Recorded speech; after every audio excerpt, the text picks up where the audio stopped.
Hi everybody, this is Alchemist 2, and I'm back with another I'm back with another movie review. Can't talk for some odd reason. Um, my boyfriend Thriller to Rain and I just watched a movie from '92 which I had never heard of, but it's probably for good reason too. It was called American Shaolin, and I've seen quite a few kung fu related films, and first of all, I don't even think they used actual kung fu in this movie. Secondly, it was just so terribly cliched and just difficult to watch. And it was actually more fun to watch with him because he made fun of everything that was going on and it was hysterical. Um, the main character is named Drew, which is could be considered a girl's name or a boy's name. And he looks like Captain N.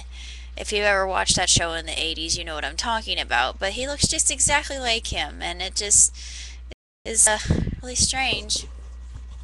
A lot of unusual occurrences happen that really don't amount to anything, and it's just, you think, oh, that's somewhat interesting. That's another way of saying, I'm bored out of my skull. What's going to happen? Anything that's not predictable? Well, here we have the ugly American stereotype when he comes in. Well, actually, he is in a tournament and he loses the match, regrettably or predictably, and he decides to go to Shaolin Temple and become a monk. And of course, the monks there, they taunt him and they mock him, and even the the sensei of the temple says, "No, you are not ready. You are not disciplined enough. Out!" So he kicks him out. Actually, they throw him out into the dirt, and of course it starts raining. And I thought, oh brother, yeah, what next? He's gonna get pneumonia and die. Yeah, I would have actually liked for that to happen because it was that bad. This movie is probably worse than Tropic Thunder. Yeah. Well, it's low budget, and they only use uh, electronica as part of their background music. It's not even orchestrated. It is just lame milk toast music that they just threw in there. Think, oh, this is going to be so epic, and you just hear what you would typically hear in, say, made for TV films rather than an actual movie on the silver screen. And it's just ridiculous. I'm sitting there and I'm thinking this music should be cinematic, and it should be sweeping and breathtaking and just really move you and rivet you, but it just bores you.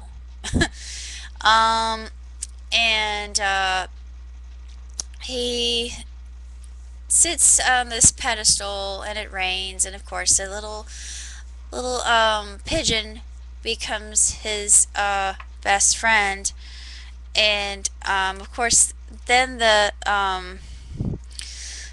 guru decides, oh well, I've had a change of heart, I have had an epiphany, allow him in. So they let him in, and he shaves his head, and he teaches the monks a song, and the name of the song is There Ain't No Cure for the Summertime Blues, which is actually one of my favorite oldies, but they butcher this oldie and they beat it like a dead horse. And you get tired of hearing it because you think that's the only song they could afford. Ugh, yeah. That low budget of a movie. And I'm going through this with him and thinking, this is awful. This movie sucks. I mean, it's probably one of the worst films I have seen in a long time, and that's saying something. And you look at everything around around you, and the scenery, The hair looks like it's from the 80s. Their clothing, ugh, they need a visit from the fashion police. Ugh, it's just I'm getting really frustrated by watching this thing, but thank God Thriller to Rain was with me. Um, Figuratively speaking, he was watching it and at at home or wherever he was, and I was watching it at home with him, and we were listening to it. And you know, it's really odd. I just noticed this. Well, actually, we noticed it together. But at the very beginning, when his master says you must regain your honor and uh, do whatever you must in order to um, retain your dignity, blah blah blah, motivation speech. But that man never shows up ever again. Apparently, he died. Oh well.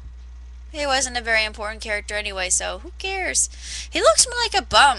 He's very scraggly and unkempt and just looks like he lives in a box somewhere. And there was one point where Thriller was saying, "Yeah, while you're here, why don't you clean out my box?" And I nearly lost it. I just thought it was so funny.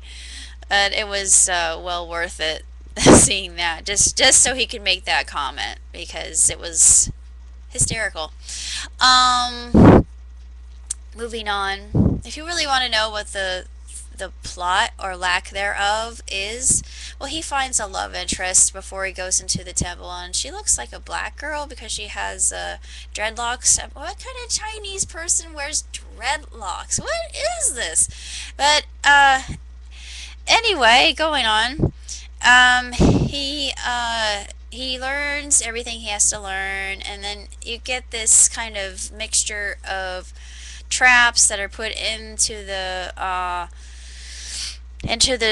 temple, and he said it's like a Chinese Home Alone. I thought, yep, that it is. And later on, he's thrown into this part of training field, well, outside of the temple, I believe, and it's like Dungeons and Dragons, and there are dummies that start to come after him, and he says, "Who is controlling?" Thriller said, "Who is controlling them?" And I said, "They are controlling them with their minds. They can do that. They have spiritual powers." But I mean, it was just ugh, just boo, terrible. I wouldn't recommend this movie to anybody. And at the end, you see this list of people, and it's a who's who of who cares, and it's just bad. It's just awful. And I know a lot of people say, "Oh, it's nostalgia," but come on. There are better movies than this, and it could have been so much more. They just mashed up, say, some generic things from uh, Kung Fu The Legend Continues, and a lot of Bruce Lee-esque films, and what they thought were Kung Fu moves, but probably weren't. It looked more like karate, but I couldn't tell because my background with watching martial arts epics is really not that intensive. So I don't really know. I do know a lot of the kung fu styles. My ultimate favorite is Mantis, but uh, these weren't used, and it just looked more like breakdancing than anything else, which fighting usually does look like if you're doing a martial art. Yeah, it's supposed to look like that. It's supposed to be graceful and just awe-inspiring and epic in proportion, but the characters that really mattered, that it didn't seem like they had any real lines or purpose within this movie, but he does discover what he's meant to do, and he faces against Trevor again, like he did in the beginning of the movie. Um, Trevor. What kind of a name is Trevor for a bad guy? And why is it that the villain in a kung fu film or a martial arts epic always has a ponytail and dark hair? Uh, I don't understand that. I would think that You would find somebody else who was a little bit more threatening and not so cocky. And well, he got showed up in the last part, and he actually showed grace to Trevor. When Trevor, it was unmitigated, but and undeserved. But it ends that he he wins the tournament and he regains his honor. And of course, there's this Chuck Norris lookalike in the audience. I think he was Trevor's trainer. I thought, hey, that guy kind of resembles Chuck Norris. I wonder what he's doing here. It wasn't Chuck Norris. Yeah, it's not like they could get Chuck Norris for a film this bad and this low budget. There's no way that Mr. Norris would have endorsed crap like this. No.